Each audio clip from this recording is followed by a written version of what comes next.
Breaking news చూస్తున్నాం. కాంగ్రెస్ నేతల్లో జోష్ నింపేందుకు ముఖ్యమంత్రి రేవంత్ సిద్ధమవుతున్నారు. 90 మందికి నామినేటెడ్ పదవులు ఇవ్వాలని నిర్ణయం తీసుకున్నట్టుగా తెలుస్తుంది. ఇప్పటికే 90 మంది లిస్ట్ రెడీ చేశాడు రేవంత్ రెడ్డి. నామినేటెడ్ పోస్టుల లిస్టుతో ఢిల్లీకి బయలుదేరారు రేవంత్ రెడ్డి. మల్లికార్జున ఖర్గే, కేసీ వేణుగోపాల్తో రేవంత్ భేటీ అయ్యే ఛాన్స్ కనిపిస్తోంది. అసెంబ్లీ సీట్లు తక్కువ గెలిచిన పార్లమెంట్ స్థానాల్లో నేతలకు ఎక్కువగా నామినేటెడ్ పదవులు ఇచ్చేందుకు నిర్ణయించినట్టు తెలుస్తుంది. పలు కార్పొరేషన్లకు చైర్మన్లకు సంబంధించిన నియామకాల గురించి కూడా అనుమతి తీసుకునే అవకాశాలు కనిపిస్తున్నాయి. 1-2 రోజుల్లో అధికారిక ప్రకటన వెలువడే అవకాశాలు కనిపిస్తున్నాయి. మొత్తం మీద నేతలకు తీపి కబురు అందించే ప్రయత్నం జరుగుతుంది. కాంగ్రెస్ పార్టీలో నామినేటెడ్ పోస్టుల లిస్టుతో ఢిల్లీకి బయలుదేరారు ముఖ్యమంత్రి రేవంత్ రెడ్డి. మల్లికార్జున ఖర్గే, కేసీ వేణుగోపాల్తో రేవంత్ భేటీ కానున్నారు. ఇప్పటికే 90 మందితో కూడిన లిస్ట్ రెడీ అయినట్టుగా తెలుస్తుంది. 90 మందికి నామినేటెడ్ పదవులు ఇవ్వాలని నిర్ణయం తీసుకున్నట్టుగా తెలుస్తుంది. దీంతో కాంగ్రెస్ నేతల్లో కొత్త జోష్ కనిపిస్తోంది. జోష్ నింపేందుకు ముఖ్యమంత్రి రేవంత్ రెడ్డి కూడా సిద్ధమైనట్టుగా తెలుస్తుంది. ప్రస్తుతం ఆయన ఢిల్లీ బయలుదేరి వెళ్ళాలి. మా ప్రతినిధి మధు లైవ్లో జాయిన్ అవుతున్నారు. మధు, సీఎం రేవంత్ రెడ్డి ప్రస్తుతం ఢిల్లీ బయలుదేరి వెళ్ళినట్టుగా తెలుస్తుంది. ముఖ్యంగా నామినేటెడ్ పోస్టులకు సంబంధించి చర్చ జరిగే అవకాశాలు కనిపిస్తున్నాయి. అధిష్టానం పెద్దల దగ్గర దీనికి సంబంధించి గ్రీన్ సిగ్నల్ తీసుకునే అవకాశాలు తెలుస్తుంది. ఏంటి దీనికి సంబంధించిన పూర్తి సమాచారం ఏంటి? ఎగ్జాక్ట్లీ కాంగ్రెస్ పార్టీ 10 సంవత్సరాల తర్వాత, అంటే దాదాపు దశాబ్ద కాలం తర్వాత అధికారంలోకి రావడంతో చాలా మంది నేతలు నామినేటెడ్ పోస్టుల పైన ఆశలు పెట్టుకోవడం జరిగింది. గత ఎన్నికల్లో టికెట్లు త్యజించినటువంటి వారు, పార్టీ నిర్ణయించినట్టుగా పనిచేసినటువంటి వారు, అంటే పోటీకి దూరంగా ఉన్నటువంటి వారు, సీనియర్లు ఉన్నప్పటికీ కూడా తప్పుకొని బయట నుంచి వచ్చిన వారికి టికెట్ కేటాయించినప్పుడు కూడా పార్టీ విజయం కోసం కృషి చేసినటువంటి వారు అంతా కూడా నామినేటెడ్ పోస్టుల కోసం ఆశ వ్యక్తం చేస్తా ఉన్నారు. సో దాదాపు ఈ ఒత్తిడి కాంగ్రెస్ పైన ఉంటుంది. ఇప్పుడు ఇదే విషయం పైన ఏదో వచ్చే పార్లమెంటు ఎన్నికలు ఉన్నాయి కాబట్టి వాటిని దృష్టిలో పెట్టుకొని వీళ్ళు యాక్టివ్ గా పనిచేయాలన్నా, పార్టీ విజయం కోసం మళ్ళీ కృషి చేయాలన్నా, పార్లమెంట్ లో పెద్ద ఎత్తున సీట్లను సాధించాలన్నా కూడా ఈ పార్టీకి చాలా కీలకంగా ఉంది. అందులో భాగంగా నామినేటెడ్ పోస్టులు, ఎమ్మెల్సీలు, తర్వాత వివిధ కార్పొరేషన్ కి సంబంధించిన చైర్మన్ పోస్టులను భర్తీ చేయనున్నట్టుగా తెలుస్తా ఉంది. మొన్ననే 54 మంది కార్పొరేషన్ చైర్మన్లను రద్దు చేస్తూ జీవో విడుదల చేసింది ప్రభుత్వం. సో వాటన్నిటిపైన ఆశలు పెట్టుకోవడం జరిగింది. చాలా మంది కాంగ్రెస్ పార్టీకి సంబంధించినటువంటి ఆశావాహులు, టికెట్ రానటువంటి వాళ్ళంతా కూడా. దాంతోపాటు ఈసారి టికెట్ వదులుకున్నటువంటి వారు, సీనియర్ నాయకులుగా ఉన్నటువంటి ఓడిపోయినటువంటి వాళ్ళు కూడా ఎమ్మెల్సీ స్థానాలపైన వాళ్ళు పోటీ పెట్టుకున్నటువంటి పరిస్థితి. ఒకటి పల్లా రాజేశ్వర రెడ్డి ఎమ్మెల్సీగా ఉండి ఎమ్మెల్యేగా వెళ్ళారు, ఆ స్థానం ఖాళీగా ఉంది. కసిరెడ్డి నారాయణ రెడ్డి ఆయన ఎమ్మెల్సీగా ఉండి ఎమ్మెల్యేగా గెలిచారు, ఆ స్థానం ఖాళీ అయిపోయింది. తర్వాత కౌశిక్ రెడ్డి ఎమ్మెల్సీగా ఉండి ఆయన కూడా ఈసారి ఎమ్మెల్యేగా గెలిచారు హుజురాబాద్ నుంచి, ఆ స్థానం ఖాళీగా ఉంది.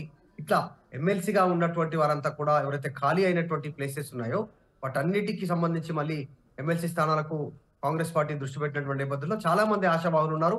వారందరినీ సంతృప్తి పరచాలనేటువంటి దిశగా కాంగ్రెస్ పార్టీ ప్రయత్నిస్తా ఉంది. ఢిల్లీ బయలుదేరి వెళ్లారు ముఖ్యమంత్రి రేవంత్ రెడ్డి. ఢిల్లీలో ప్రస్తుతం కాంగ్రెస్ పార్టీ పెద్దలతో మధ్యాహ్నం లోపలనే ఈ భేటీ జరిగేటువంటి అవకాశం కనిపిస్తా ఉంది. మధ్యాహ్నం తర్వాత పార్టీకి సంబంధించిన కొద్దిమంది ముఖ్యులతో భేటీ అవుతారు. ఫైనల్ లిస్ట్ రెడీ అయినట్టుగా తెలుస్తా ఉంది. లిస్టుతో ఆయన సాయంత్రం హైదరాబాద్ చేరుకునే పరిస్థితి కనిపిస్తా ఉంది. చాలా మంది ఎవరి పైరవీలు వారు జిల్లాలో ఉన్నటువంటి ముఖ్య నాయకులకు సంబంధించిన వారి చేత పైరవీలు చేసుకుంటున్నారు.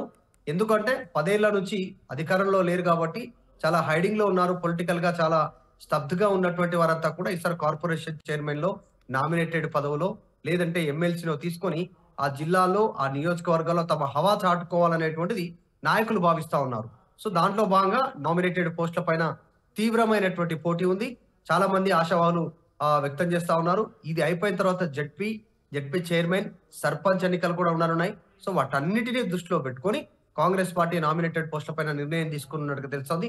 భారీ లిస్టుతో ముఖ్యమంత్రి రేవంత్ రెడ్డి సాయంత్రం హైదరాబాద్ చేరుకునేటువంటి అవకాశాలు కనిపిస్తా ఉన్నాయి ఢిల్లీ పెద్దల ఆమోదం పొందిన తర్వాత. రామ్, రైట్. అయితే దీనికి సంబంధించి అంటే అక్కడ అధిష్టానం పెద్దల దగ్గర పర్మిషన్ తీసుకున్న తర్వాత 1-2 రోజుల్లో దీనికి సంబంధించినటువంటి అధికారిక ప్రకటన వెలువడే అవకాశం ఉందా? ఖచ్చితంగా. ఎందుకంటే కాంగ్రెస్ పార్టీకి సంబంధించినటువంటి ఆవిర్భావ దినోత్సవం ఉంది 28వ తారీఖు రోజున ఈ నెల. సో ఆ సందర్భంగా వీరందరికీ తీపి కబురు చెప్పే అవకాశం ఉంది. అటు 2 గ్యారెంటీలను అమలు చేయడంతో పాటు ఈ నామినేటెడ్ పదవులతో వీరందరి లోపల ఒక నూతన ఉత్సాహం తీసుకురావాలి, వచ్చే పార్లమెంట్ ఎన్నికలకు సన్నద్ధం కావాలి అంటే ఈ భరోసా కల్పించాల్సినటువంటి అవసరం ఉందనేటువంటిది పార్టీ అంతర్గత చర్చలో నిన్న జరిగినటువంటి ఏదైతే పిఎస్సి సమావేశంలో నిర్ణయించినట్టుగా తెలుస్తా ఉంది. సో దాంట్లో భాగంగా నామినేటెడ్ పోస్టుల విషయంలో త్వరగానే భర్తీ చేయాలి, డిలే ఉంచడం వల్ల పెద్దగా ఉపయోగం లేదు, కొత్త జోష్ వస్తుంది అనేటువంటిది నిర్ణయం తీసుకున్నారు. ఇప్పటికిప్పుడు ఖాళీ అయినటువంటి నామినేటెడ్ పోస్ట్ అన్నిటిని భర్తీ చేయడానికి కాంగ్రెస్ ప్రభుత్వం సిద్ధమైనట్టుగా తెలుస్తా ఉంది. కానీ ఎమ్మెల్సీల విషయంలో మాత్రమే ఎమ్మెల్సీ అవకాశం ఎవరికి ఇవ్వాలి అనేటువంటి దానిపైన తీవ్ర కసరత్తు జరిగేటువంటి అవకాశం ఉంది. గతంలో హామీ ఇచ్చినట్టుగా కార్పొరేషన్ చైర్మన్ల విషయంలో వారందరికీ కార్పొరేషన్ చైర్మన్ ఇవ్వడానికి కాంగ్రెస్ ప్రభుత్వం సిద్ధమైంది. గతంలో మనం చూస్తాం, మొన్న మాణిక్రావు ఠాక్రే, ముత్తినేని వీరయ్య కాంగ్రెస్ పార్టీకి సంబంధించినటువంటి వికలాంగుల చైర్మన్ గా ఉన్నారు పార్టీ తరఫు నుంచి. ఆయన మిర్యాలగూడ నుంచి పోటీకి సన్నద్ధమైనటువంటి నేపథ్యంలో ఆయనకు డైరెక్ట్ గా మాణిక్రావు ఠాక్రే హామీ ఇచ్చారు, ఇంటికెళ్ళి పోటీకి విరమించుకోండి, పార్టీ వేరే వాళ్ళకి టికెట్ ఇస్తుంది, వివిధ కారణాల దృష్ట్యా కాంగ్రెస్ పార్టీ ప్రభుత్వం అధికారంలోకి రానుంది, వికలాంగుల సంస్థ చైర్మన్, వికలాంగులకు సంబంధించినటువంటి చైర్మన్ మీరే అవుతారు, కార్పొరేషన్ చైర్మన్ మీరు అవుతారు, కాంగ్రెస్ పార్టీ అధికారంలోకి వస్తాయని హామీ ఇచ్చారు. సో ఇలా చాలా మందికి అవకాశం ఇచ్చారు. ఒక్కొక్కరికి, యువకులకు, తర్వాత యూత్ కాంగ్రెస్ కావచ్చు, ఎన్ఎస్యుఏ కావచ్చు, ఇలా వివిధ విభాగాలు, యువజన విభాగం, వీళ్ళందరికీ హామీలు ఇచ్చారు. వారందరికీ యాజ్ గా కార్పొరేషన్ చైర్మన్లు ఇవ్వనున్నట్టుగా తెలుస్తా ఉంది. సో కార్పొరేషన్ చైర్మన్ పదవులతో, నామినేటెడ్ పదవులతో చాలా మందిని సంతృప్తి పరచాలి, వచ్చే పార్లమెంటు ఎన్నికలకు సిద్ధం అవ్వాలి అనేటువంటి కాంగ్రెస్ పార్టీ వ్యూహంగా కలుగుతా ఉంది. ఇవన్నీ ఢిల్లీలో ఆమోద ముద్ర పడిన తర్వాత రేవంత్ రెడ్డి తిరిగి హైదరాబాద్ రానున్నట్టుగా తెలుస్తా ఉంది.